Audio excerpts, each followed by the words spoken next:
안녕하세요. 20학번 박경준입니다. 도시 공간 형태론 발표 시작하도록 하겠습니다.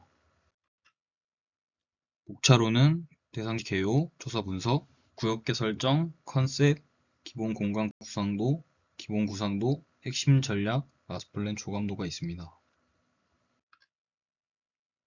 대상지 개요로는 전라북도 익산시 인하동 및 동산동 일대에 위치한 대상지는 익산 시가와의 출발점이라고 할 수 있는 인하동의 역사 자원을 품고 있습니다.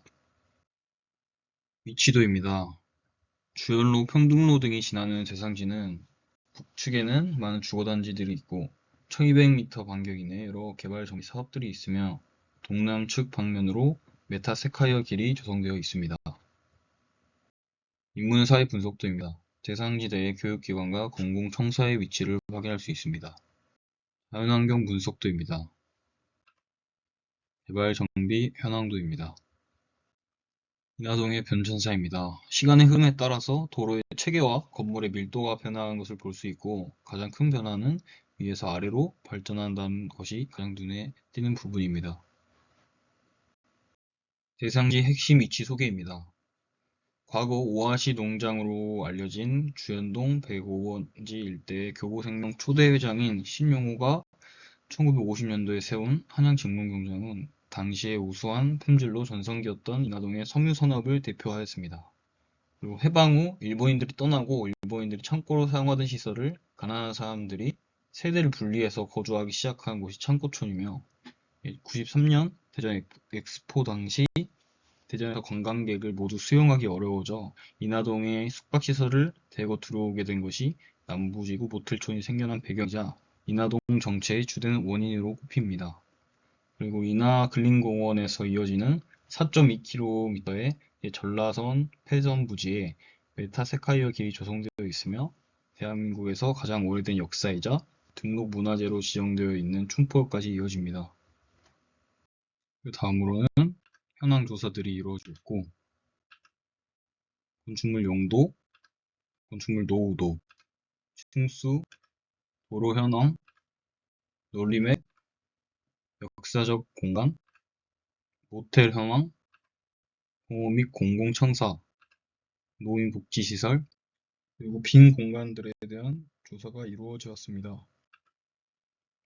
20대 인구 분포를 살펴봤고 30대 인구 분포, 고령자 인구 분포, 그리고 보행자 교통사고의 위치를 알 수 있었습니다. 무단횡단 사고 다발 지역, 또한 익산시 사회조사에서 노인들의 필요한 시설을 알아볼 수 있었고 다음으로는 다양한 문화체험 활동과 지역 문화공간 확충이 익산시 지역문화 활성화 방안으로 꼽혔습니다.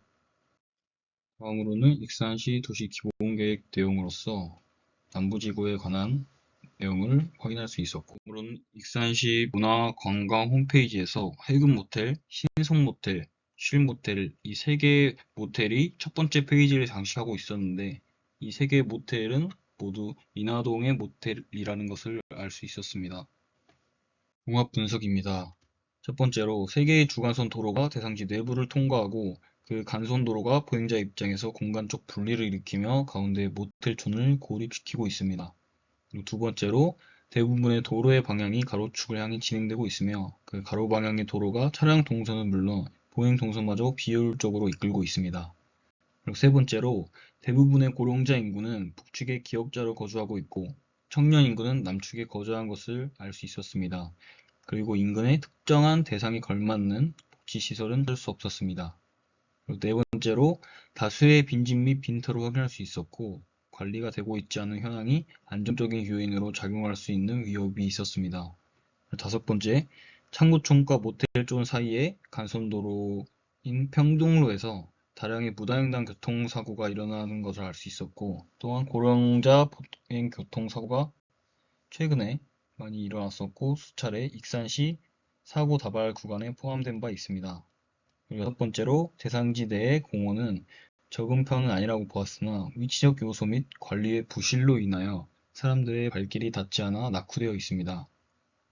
일곱 번째로 대상지 내부에는 총 4개의 용도 지역이 모두 지정되어 있었고 그 현황으로 인하여 인근에는 다양한 사람들이 살아가고 있고 대상지 내에서는 공공의 성격을 띠고 있는 공간이 나와야 한다는 결론을 도출했습니다.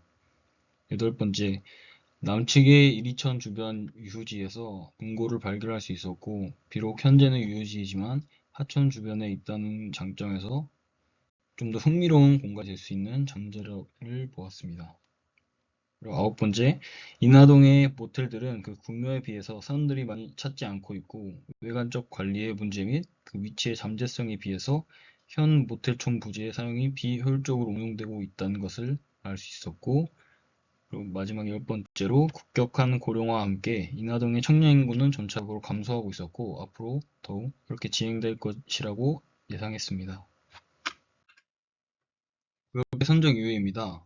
인하동에 거주하는 고령인구와 유입될 청년인구 및 관광객이 주요 대상이며 대상지 면적은 22만 8,206제곱미터입니다. 선정 이유로는 비교적 떨어진 역사 거점들에 대한 연결과 한복 거리에서부터 삼리 메타 누리길까지 연결되는 발판 마련, 그리고 팀 사이트 남측 모텔촌 부지에 분위기 전환 필요성을 느꼈고, 수측에서 진행되고 있는 삼리마을 도시재생 사업과도 연계를 할 예정입니다.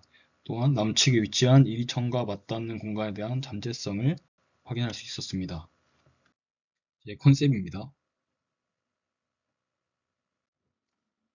공간 기본 구상도입니다. 역사문화축과 관광축을 설정하고 연결합니다. 또한 공간 기본 구성도 첫 번째 스텝으로 거점을 설정한 후 대략적인 메인 로드를 설정합니다. 두 번째 스텝으로 그 위에 거점을 설정합니다. 세 번째 스텝으로 그 위에 거점을 기준 잡아서 큰 범위의 조닝을 구상합니다. 네 번째 스텝으로 조닝을 토대로 세부 거점을 설정합니다. 다섯 번째 스텝으로 세부 거점 주변 메인 로드가 교차한 지점에 오픈 스페이스를 설정합니다. 이번 구상도입니다. 먼저 재정비와 재개발에 대한 구역을 지정해 보았고, 그 안에서 성격에 따라 역사적 공간, 활동적인 공간, 고요한 공간, 청년 공간, 이 네 가지 공간으로 면을 구성해 보았습니다. 그리고 오픈 스페이스를 연결하여 동선을 구성해 보았으며 토지 이용을 구성해 보았습니다. 첫 번째 핵심 전략입니다. 현재는 비어있는 옛 한양직물공장 부지에 근대 섬유 역사관이 들어서고, 좌측 현재 철거 부지에 주차장과 쉼터가 들어갑니다. 그리고 빈집을 철거한 녹지길 및 인근 봉제 공장과 연계해요. 봉제 장인들에게 봉제 및 디자인을 배울 수 있는 앵커 시설인 코워킹 팩토리가 빈집을 활용해 위치하고, 청년 인구들의 교육 및 체험 공간 마련을 도모합니다. 두 번째 핵심 전략입니다. 현재 국민연금공단의 주차장 부지 및 빈집을 철거한 위치에 녹지길 및 공원을 만들어 근대 역사 공간부터 북측 방면으로 보행 환경의 개선과 자연 친화적 오픈 스페이스를 확보합니다. 세 번째 핵심 전략입니다. 짧은 간격의 주 간선 도로에 둘러싸여 보행자 관점에서는 공간적으로 고립된 모텔촌 부지에 대형 상업시설을 위치하여 넓은 도로로 둘러싸인 공간에 대한 장점면을 극대화시키고, 넓은 보행광장 및 창고촌 블록에서 면과 면이 직접적으로 만날 수 있는 공중 보행로를 배치하여 남측으로 이어지는 동선 확보와 그리고 보행자 관점에서의 공간적 고립을 해소하고자 하였습니다. 그리고 창고촌을 활용한 식당들과 녹지가 어우러진 숙박 공간을 배치하여 인하동 상권의 구와 신을 명확하게 나누어 전통과 현대의 선택적 상업 공간이 제공되어 익산의 상업 중심이었던 인하동의 상권을 회복하게 됩니다. 네 번째 핵심 전략입니다. 인근에 스타벅스라는 핵심적 상업시설이 있어서 대상지 우측에서의 동선을 수월하게 구축할 수 있을 거라는 것을 예측을 하여 스타벅스와 일직선에 위치한 블럭을 상업적 기능의 시설들을 배치했고, 그 끝에는 낮은 임대료 및 상가 내몰림을 방지한 소상공인, 청년 창업자들을 대상으로 하는 상생협력 상가를 배치하여 우측에서의 상업축을 모태촌 부지와 연결하였고, 청년을 대상으로 한 복지시설과 인근 주민을 대상으로 한 복지시설을 공원 사이에 두고 배치하였습니다. 그리고 청년 인구 유입을 위한 청년주택과 청년 창업가들을 대상으로 하는 공유 오피스인 코워킹 스페이스를 마련하여 대상지 기준 우측에서의 베드타운적인 흐름을 억제하고 청년들의 창업을 유도하여 지역 경제를 활성화시킵니다. 디자인 프로세스입니다. 첫 번째로 기존 현황이 나오고, 그리고 건물들을 배제한 기존 블럭의 현황, 그리고 세 번째로 랭지와 통과구 등을 고려하고 보행자를 고려한 수직적 블럭 체계가 나옵니다.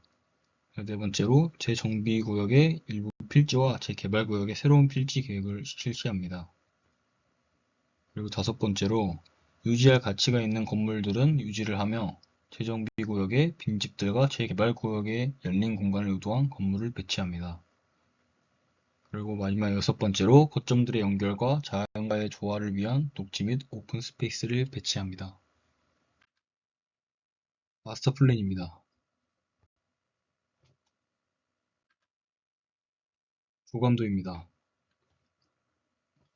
이상으로 발표 마치겠습니다.